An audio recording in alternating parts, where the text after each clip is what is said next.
আচ্ছা আপু, কারাগারের দিনগুলো কেমন ছিল?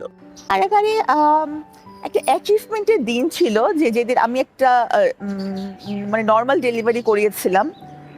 মেয়েটার অবস্থা বেশ খারাপ ছিল। এটা তার মানে ফার্স্ট বাচ্চা। তো মানে এবং গাড়ি আসতে আর সময়ও পাওয়া যাবে না। কারণ ওখানে ডেলিভারি ছিল তাজউদ্দিন মেডিকেল কলেজে পাঠানো হতো কাশিমপুর কারাগার থেকে। তো আমি বুঝতে পারছি আর সময় পাওয়া যাবে না। তখন জেলার আপারও সামনে উপস্থিত ছিলেন।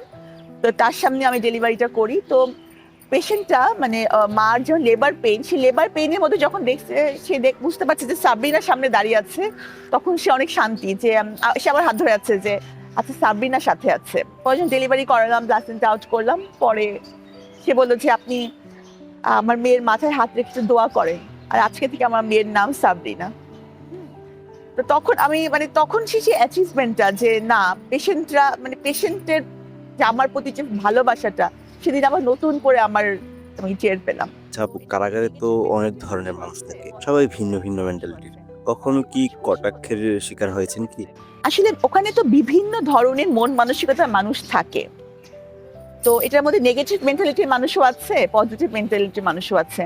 অনেক মানুষ খুশি হতো যে ভালো হয়েছে, এত বড় ডাক্তার ছিল, এখন তো ঠিকই আবার আমাদের সাথেই শুতে হইতেছে, মানে এরকম করে আমাকে মানে কটাক্ষ করে বলতো যে কি লাভ হয়েছে, এরকম বলতো। অথবা বলতো যে ও বাইরে তো সুরূপ দেখে সবার মাথা ঘোরাতো, এখন তো ঠিকই এসে এগুলা খাইতে হচ্ছে, মানে এরকম বলতো আর কি। কারণ ওখানকার আসলে ওখানে বিভিন্ন লেভেল থেকে মানুষ আসে।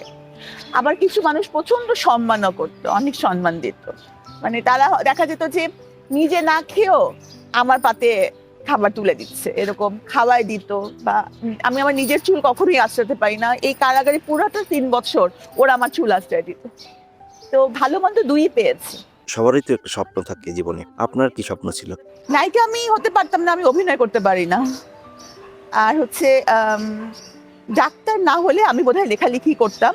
আর আইনজীবী হওয়ার তো এটা প্রেক্ষাপট থেকে আমার মনের মধ্যে এসেছে যে পরিস্থিতি এবং আইনজীবীদের প্রতি শ্রদ্ধা এবং তাদের ক্ষমতা, এসব কিছু মিলিয়ে, এবং মানুষকে আইনি সহায়তা দেওয়ার ইচ্ছা থেকে এসেছে। কিন্তু এটা তো আর আমার আগে ছিল না। তো তবে আমি ডাক্তার না হলে হয়তো আমি লেখিকা হতাম। আচ্ছা আপু, আগের সাবরিনা কেমন ছিল? আগের সাবিনা অনেক নরম ছিল, এখন সাবিনা অনেক কঠিন। আগে সাবিনা মানুষকে সহজে বিশ্বাস করত, এখন মানুষের প্রতি বিশ্বাসটা একটু কমে গেছে। আর তবে একটা জিনিস আমার আগে পরে সবসময় একই ছিল, সেটা হচ্ছে আগেও আমার টার্গেটের জন্য আমার সংকল্প সবসময় দৃঢ় ছিল যে আমি এটা করবো, আমি এটা পারবো।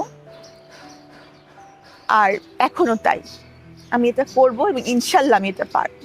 আপনার জীবনের লক্ষ্য কি ছিল আপু? লক্ষ্য আমার সবসময় এটাই ছিল যে আমি বাসায় সবসময় বলতাম যে কিছু কিছু মানুষ তার পরিবারের জন্য জন্মায়, কিছু কিছু মানুষ জন্মায় অনেকের জন্য। তো আমি কিন্তু পরিবারের জন্য জন্মাইনি, কারণ তখন আমি পরিবারকে কোনো সময় দিতাম না। আমি জন্মাচ্ছি সবার জন্য। এখনো আমার লক্ষ্য এটাই যে আমি কাজ করব।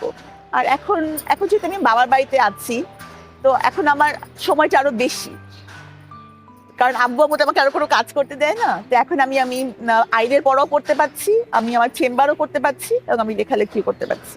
আচ্ছা আপু, ভবিষ্যৎ নিয়ে কি ভাবছেন আপনি? সবচেয়ে বড় কথা কি, আমি ভবিষ্যৎ নিয়ে এখন আর ভাবিও না। কারণ হচ্ছে আমি বিশ্বাস করি যে আল্লাহই উত্তম পরিকল্পনাকারী। কারণ আমার পরিকল্পনা ছিল একরকম, আমি হয়ে গেলাম আরেক রকম মুহূর্তের মধ্যে। বললাম না, সকালে একরকম ছিলাম, বিকেলের মধ্যে আমি দেখলাম যে আমি মানে সবকিছু হারিয়ে জেলখানায়। তো এই জন্য আমি কোনো পরিকল্পনা করবো না, আমি খালি আমার কাজগুলো করে যাব। আমার যেটা মনে হবে যে এই কাজটা করলে আমার ভালো লাগছে বা মানুষের ভালো হবে, পরেই আমি সফল হব কি সফল হব না।